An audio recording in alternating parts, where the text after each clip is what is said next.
মাগুরা শিশু আসিয়ার ধর্ষণের ঘটনায় 1 মাসে বিচার হলেও 1 বছরও কার্যকর করা যায়নি আসামি হিটু শেখের ফাঁসির রায়। অপরাধী সহযোগী 3 জনকে আগে বেকসুর খালাস দিয়েছেন আদালত। আইনজীবীরা বলছেন, বিষয়টি উচ্চ আদালতে থাকায় এখনই ফাঁসি কাষ্ঠে ঝোলানো যাচ্ছে না হিটু শেখকে। অন্যদিকে পরিবার ও স্বজনরা বলছেন, অপরাধীদের সাজা নিশ্চিত করতে না পারলে দেশের শিশুদের উপর এই পাশবিক নির্যাতনের লাগাম টানা সম্ভব হবে না। না, এটা তো বড় বুদ্ধি হয়নি।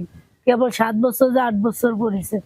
আমি ধরেন ওই সময় মারা গেল, তো অনেকেই অনেক কিছু করলো, অনেক আন্দোলন করলো, ছাত্রছাত্রীরা অনেক পরিশ্রম করছে আমার মনির জন্য, কিন্তু সেই পরিশ্রম বিফলে গেছে। সন্তানহারা মায়ের চোখের জল শুকিয়ে গেছে। বিচার প্রার্থী আয়েশা বেগমের আরতি রূপ নিয়েছে ক্ষোভ আর হতাশায়। মাগুরার ছোট্ট আসিয়ার কথা মনে আছে নিশ্চয়ই। বোনের শ্বশুরবাড়ি বেড়াতে গিয়ে 2025 সালের 5 মার্চ রাতে পাশবিক নির্যাতনের শিকার হয়েছিল শিশুটি।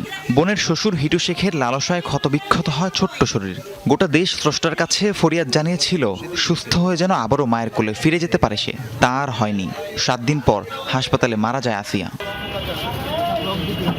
এরপর ধীরে ধীরে বহু সময় গড়িয়েছে। পুলিশ হিটু শেখ ও তার 2 ছেলে এবং স্ত্রীকে গ্রেফতারও করে। পরে আদালতে বেকসুর খালাস পায় 2 ছেলে ও স্ত্রী। সেই বছর 17 মে ফাঁসির রায় হয় হিটু শেখের, কিন্তু সেই রায় কার্যকর হয়নি এখনো। দোষীরা খালাস পেয়ে গেল, আবার তারে যে মাগুরা আদালতে রায় দিল সেটাও কার্যকর করলো না। সরকার এইভাবে যে কাজ করতেছে, এই কাজগুলো ঠিক যাতাই কিছুদিন জেল খেটে খুনি বের হয়ে যাবে, কোন এক ফাঁকে এটা হারিয়ে যাবে। দীর্ঘ 1 বছরেরও বেশি সেই রায় কার্যকর হয়নি। আমরা আমাদের সবার দাবি, এই ধরনের ধর্ষণ এবং এই ধরনের ঘৃণ্য অপরাধজনক কর্মকাণ্ডের শাস্তিগুলো অতি দ্রুত বাস্তবায়ন করা হলে আজকে এই রামিসা হত্যার এই বিষয়টা হয়তো আমাদের দেখতে হতো না। কেন কার্যকর করা যাচ্ছে না ফাঁসির রায়? আইনজীবীরা জানালেন, আসামি পক্ষের আপিল উচ্চ আদালতে নিষ্পত্তির অপেক্ষায়, তাই কার্যকর হচ্ছে না মৃত্যুদণ্ড। ডেথ রেফারেন্সের জন্য মহামান্য হাইকোর্ট বিভাগে প্রেরণ করা হয়।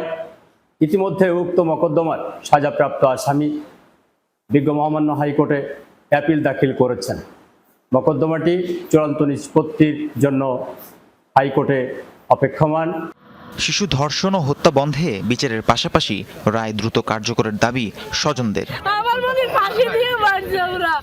রাহিম সারোয়ার, যমুনা নিউজ।